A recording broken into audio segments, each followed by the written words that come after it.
Hello, once more to this episode 2 of season 2 of the not so offline recorded video. But anyway, that was the title of the series when it was planned like that. Now, I know I said I would do like 30 minutes videos, but I don't know if I'm gonna achieve it with this one, because I really think I'm just gonna skip right through to the last one, because the first stream 2 and 3 kind of messed up for me, because in the second my microphone had messed up or caused difficulties for me, and I didn't realize that because no one watched the stream at the time. So when I finally rewatched the stream, I could tell for myself that there was no sound, which was kind of annoying, because I had all sorts of videos and things and I was talked about and really some cool stuff for me. So when I found out they didn't hear it or anyone couldn't hear it, it was kind of annoying.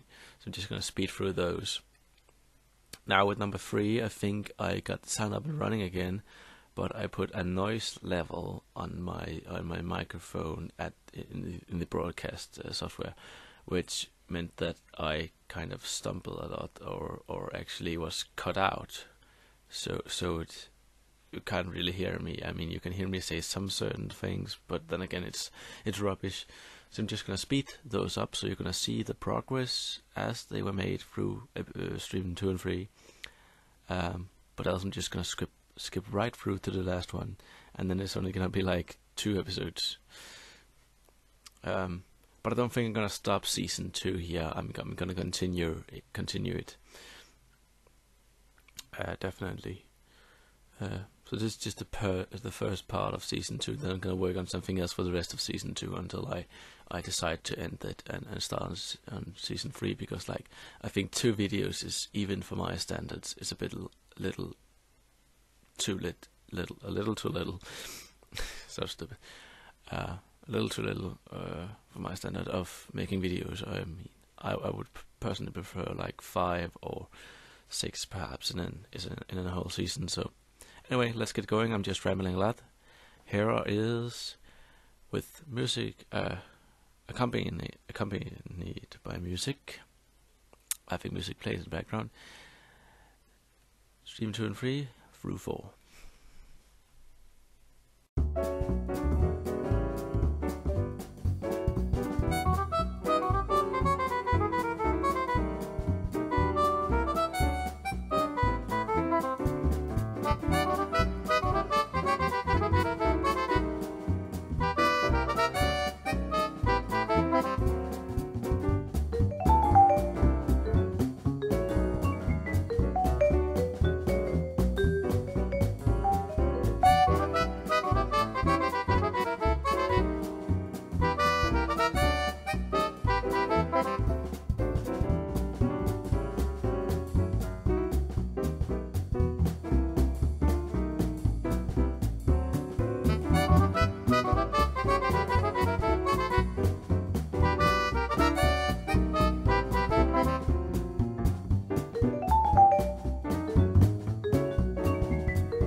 Right then, sound's back on. Sorry I removed it for this little intro, but I just wanted to, if there are any new watchers amongst the audience tonight, that they would be able to see how far we have come through these now 4 streams, and well, I started with like a boiler with a face on it, and then it got a snowplow, it got valve gear, and it got all kinds of detail. That was actually something I had to change during the drawing, but hey, a drawing isn't exactly finished. Even when you're done with it, you can always draw it again and make it even better the second time. And then, well, that's the thing about the practice makes good, you know. Excuse me, I'm having some soft drinks tonight, also known as soda. Though it's not really Coca-Cola, though I'm drinking it off a Coca-Cola glass. Well, that doesn't necessarily make it Coca-Cola, but it's not illegal to pretend, you know. Or, as Freddie Mercury would say it, I am the great pretender. Though I'm not. Okay, I'm having some technical difficulties right now. You stupid... There it is. Thank you. I'm having a Huion tablet, so it gives its problems now and then, but it's not something that I would say people shouldn't buy, because I mean, I went from a tiny little vacuum tablet, which didn't have a pen. It was a tablet which you control with your fingers, which was a very complicated way to draw, because at some way during the drawing, you would start having a little bit of pain in your hands and such, and it didn't really work for me. Now using a version of Paint back then, you know, Mac computers don't have Paint, so it was something called Paintbrush, but it was very Paint-like. And I have had many who have over the years have said, like, don't use Paint, it's so simple and so basic. But you know, I got along, and the first book I ever made, which you can't buy, so don't ask.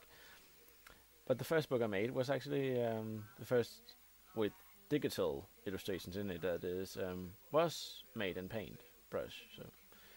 So that was kind of pixel art, I guess. But you know, for the first book, it was pretty good.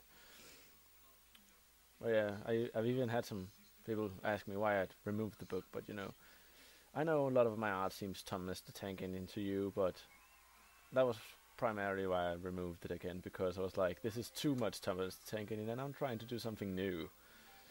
So,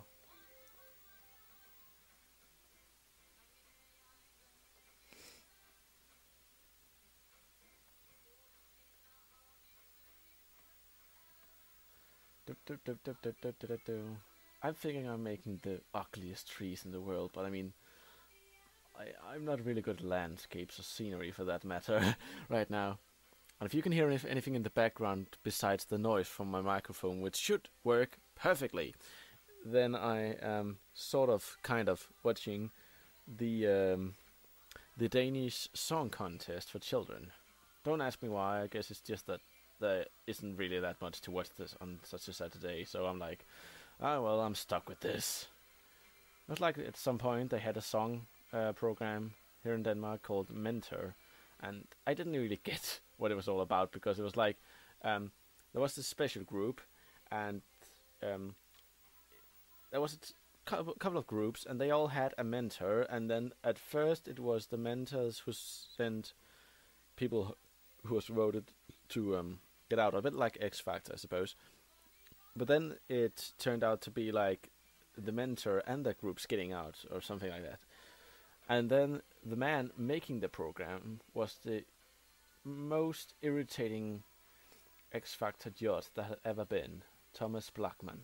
And you know, when he talks, it's just like, all right, shut up, just shut up for a minute, shut up for a minute, I'm talking, shut up for a minute, it's bloody good.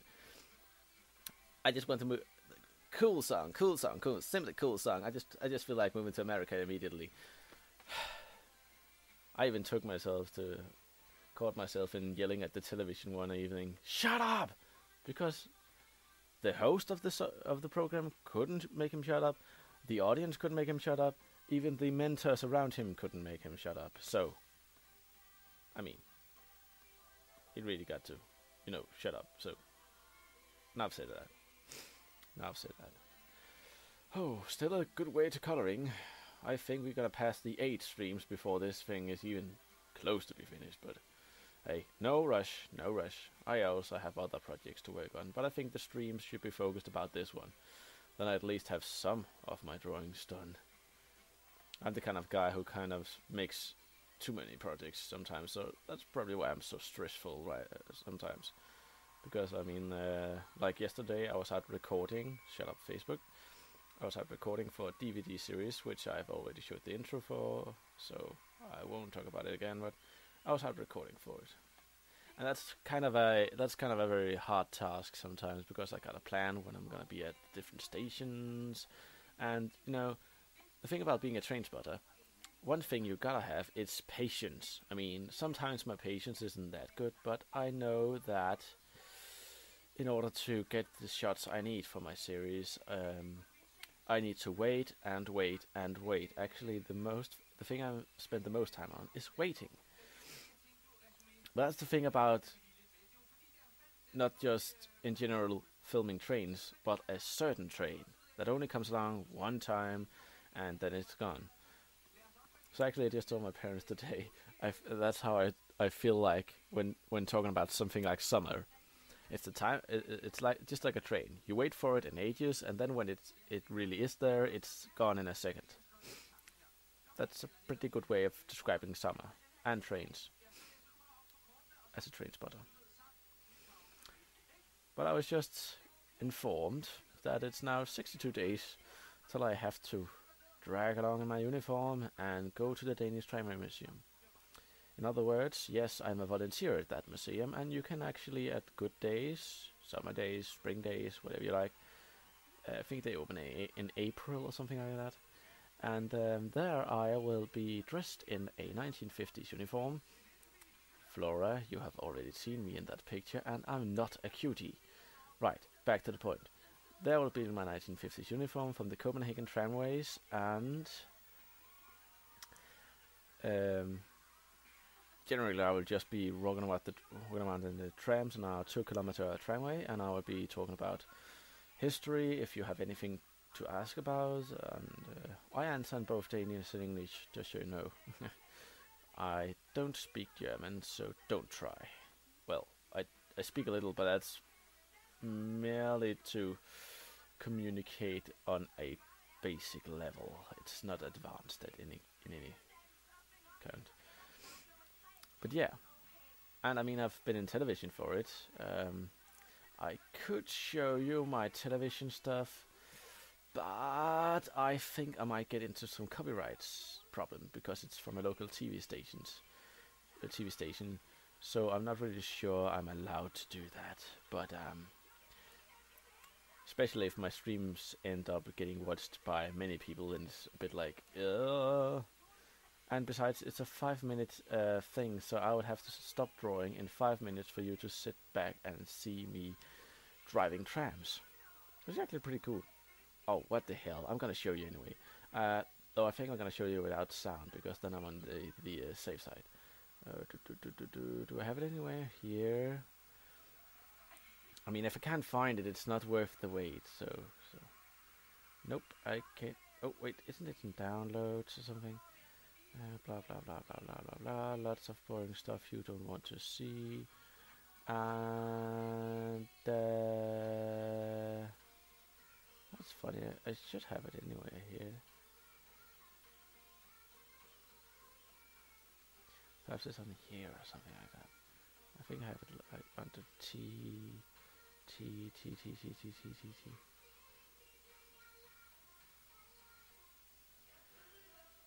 Oh, bloody hell. I can't find it. Nope. Not here, not over there. Tick, tick. Snape, Sarah, Snape, Dumbledore. Nope. Nah.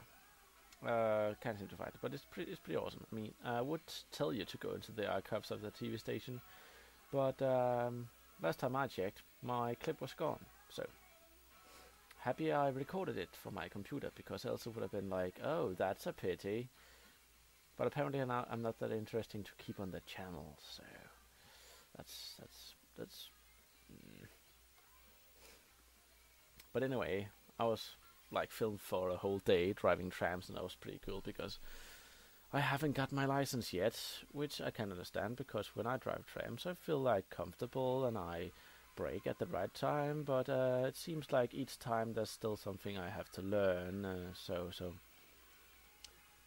But then again, I haven't had that much of a chance to get out and drive that much last year because I just got in that money support stuff. I think I've already told you about it lots of times, and complained about it too, because it's like shit.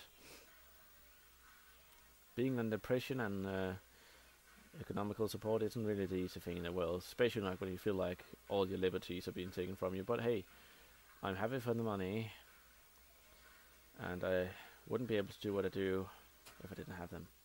But hey, I hope to get an education later in the year so I can get off it, just at least for a while, because those supporters at the community offices are not very kind in the way they try to be. But that's the way with most things. They say they want to help you, but in reality they just make everything so much harder for you.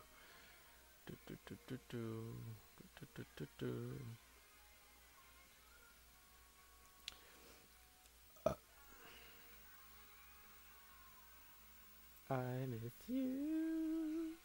Oh, all these songs about love. Even if it's children sing about it. I don't know. It's not. I don't. When you're talking about the junior singing contest in Denmark, I really think that it's not what it used to be. I mean, I just watched the DVD I have for the 2003, and all the songs are so much different from what the children are writing about today. Very different, very different. I'm keeping being annoyed by this little logo.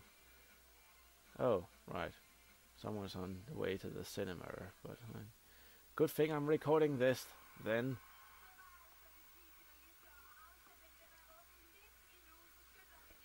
I would love to reply to that, but you know, you're watching, so I'm gonna keep it private.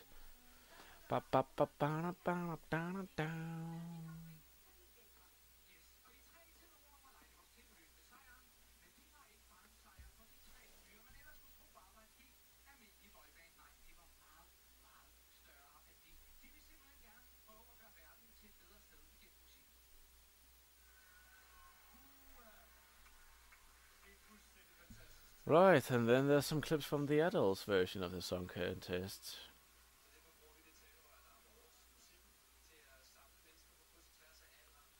Okay, now I just think the smaller trees are gonna look a lot much shittier than the other trees. Damn it! You sick fuckers! It's a very, very thick one, this. Nam nam, I think I'm gonna take another sip. Ah, nam nam nam nam nam. And I also have some snacks. Lovely. Wow.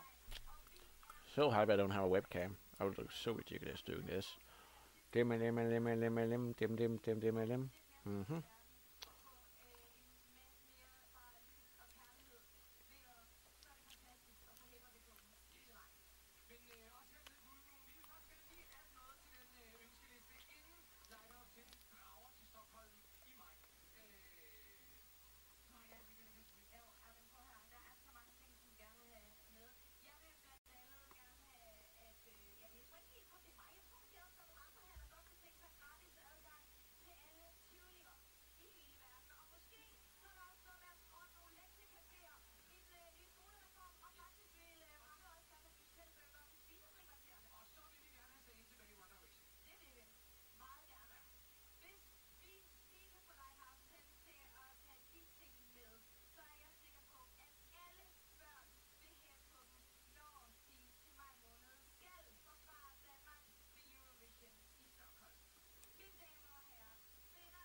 If you can hear any music in the background, it's just the Danish winners you're gonna see in Stockholm this year if you're watching the Eurovision Song Contest.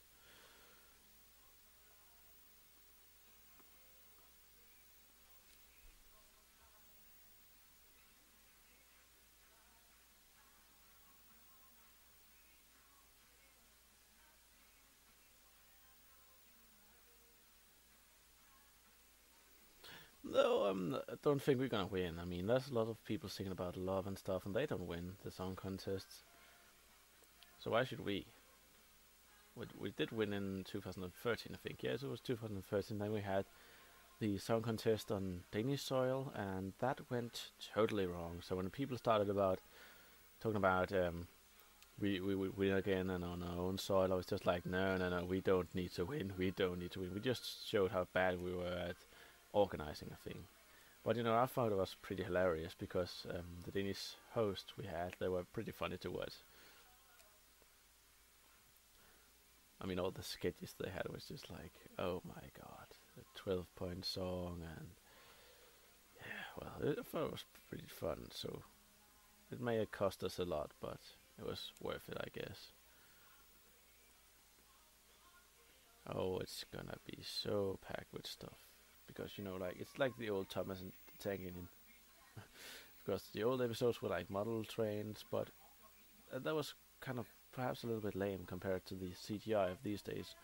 But it was still something that the stories were good because they were straight out of Audrey's books, and the later stories were written by people who didn't really know that much about railway regulations and such. And Audrey did, and he didn't get all facts on it.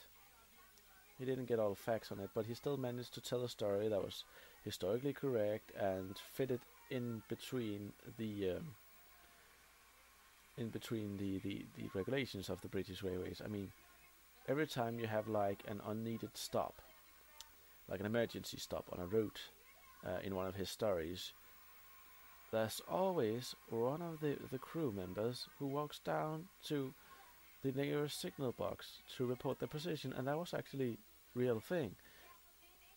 I can't recall I've read it in the Danish regulations, but the English regulations had this rule 55, and the rule was like when you're forced to stop on a stretch of railway, you are to immediately send one of the crew to the nearest signal box and report your position. That way, the signaler won't send any more trains into a section, and you can actually avoid a crash.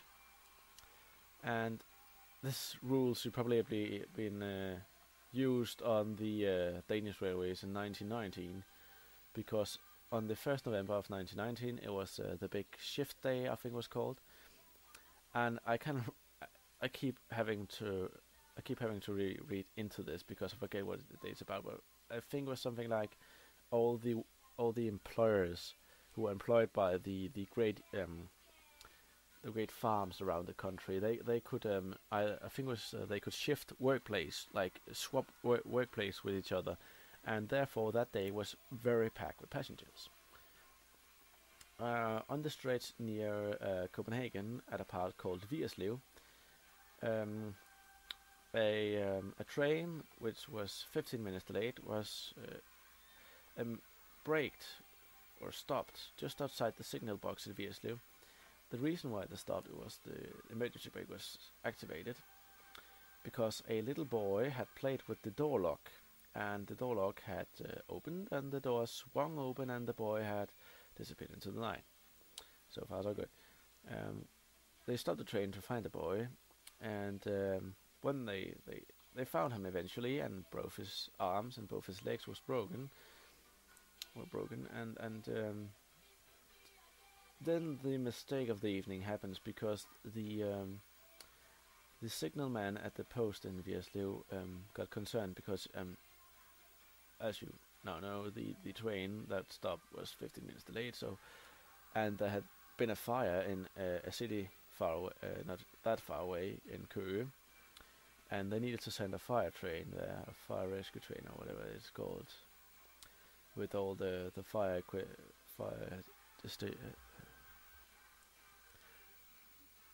with all the fire equipment they could carry.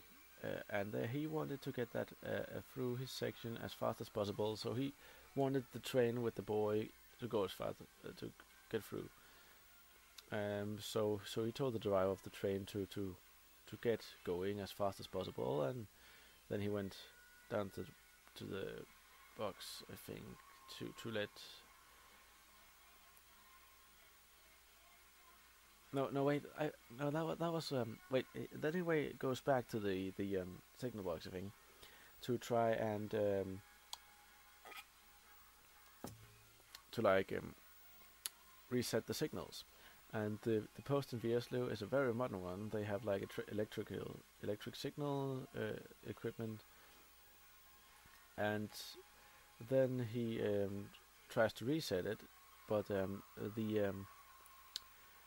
the train that stopped, which had the emergency brake incident, they're just standing over a section of track, which means that he can't reset the signals. Very sad. And his next move is what actually seals the fate of this accident, because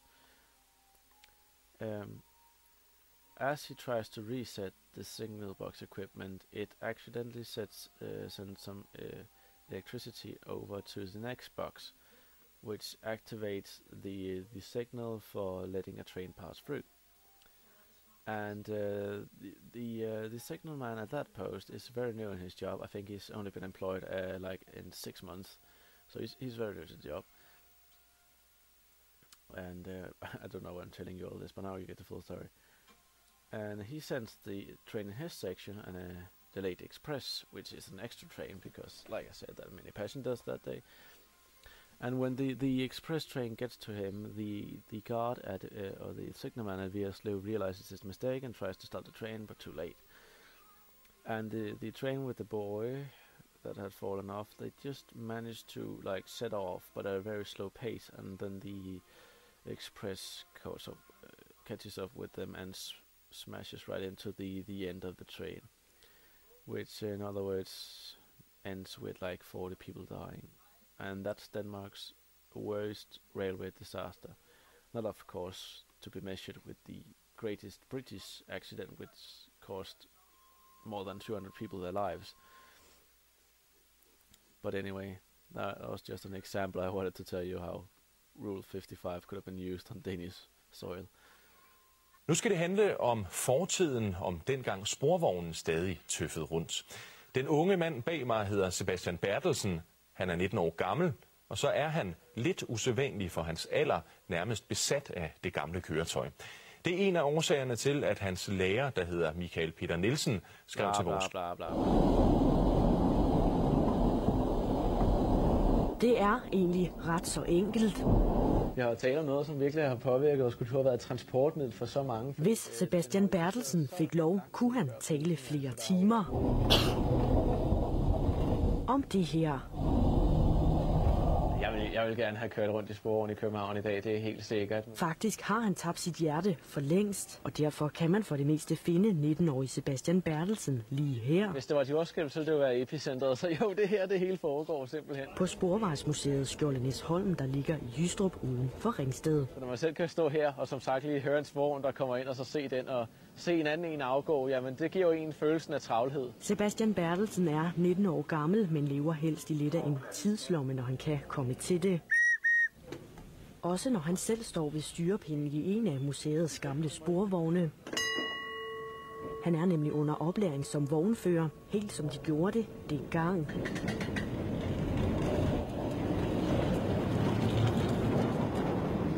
Man kan have mange historietimer, hvor man har folk, der fortæller en, hvordan det var at køre sporvogn, men når man så selv står der ved styret og har vognen bogstaveligt talt i hænderne, så er det noget helt andet, jo. Så det er virkelig dejligt.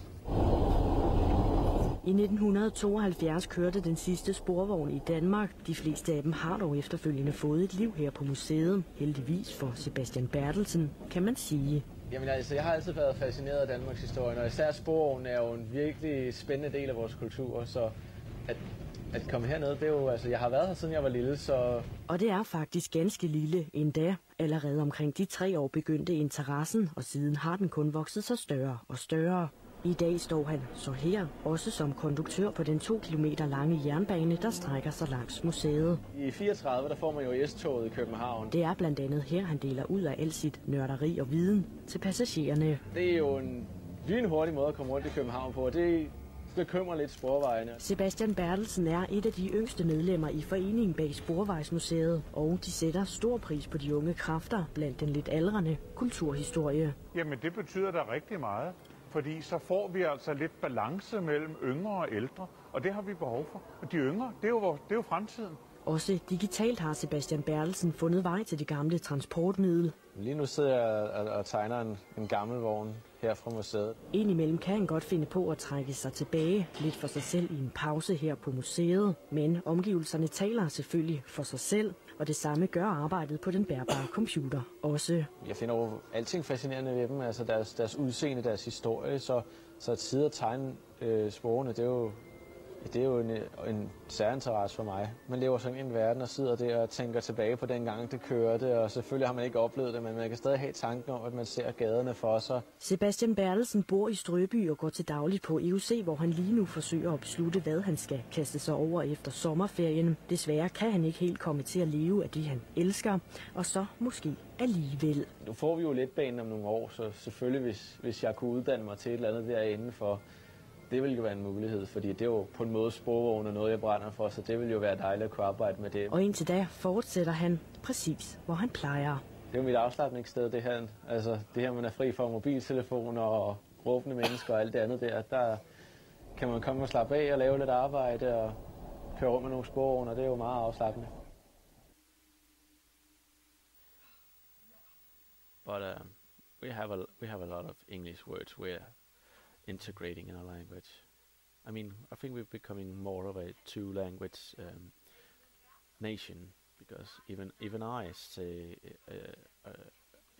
a lot of English themed words sometimes, like break or anything instead of pause or pause or anything.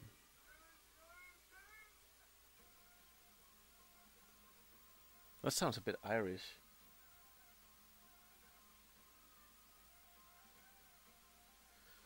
I feel like trying to see if I can find the English version on the original English version on the internet instead of watching the Danish synchronized stuff. But they'll probably be going to bed soon, these TV stations. They are for children after all, so they have their broadcasting times. But they're going like, now it's time to go to bed, kids. Now we're gonna put up a timer, so you know how many hours there are till we broadcast again. But until then, you're gonna have to get your beauty sleep. Your beauty, I meant to say beauty sleep, but it's the beauty. It's with a Russian accent. It's gonna look a little bit odd. I like odd. Yeah. What did I tell you? No, wait, that TV station doesn't even have a countdown. They have it on the small kids TV station here in Denmark. They have a timer that counts the hours until they're starting again at like 6 in the morning. But the other youth channel, they have DR Ultra. They have like something like a surveillance cam that shows you the aisles of the Danish radio house when they're not broadcasting. Seems a little bit silly to me because it's always the same video. Just looks odd. But yeah, I think I've come a long way. I made the last few trees and I managed to start on the thick lining. That means it's only a slow countdown, or a fast countdown actually, a quick countdown to the time where I need to add some color. So thank you for watching. Hoping to see you again next time on the Heroic Tales of Baldwin stream. Bye bye. And that was it for episode 2 of the offline videos, or the the post publishing or uploading of the streams. I know there's a lot missing, and if you go to Twitch, you could probably see the whole thing. But I mean, who wants to see me draw for 2 hours if it's just something that used to be a stream or like a video now?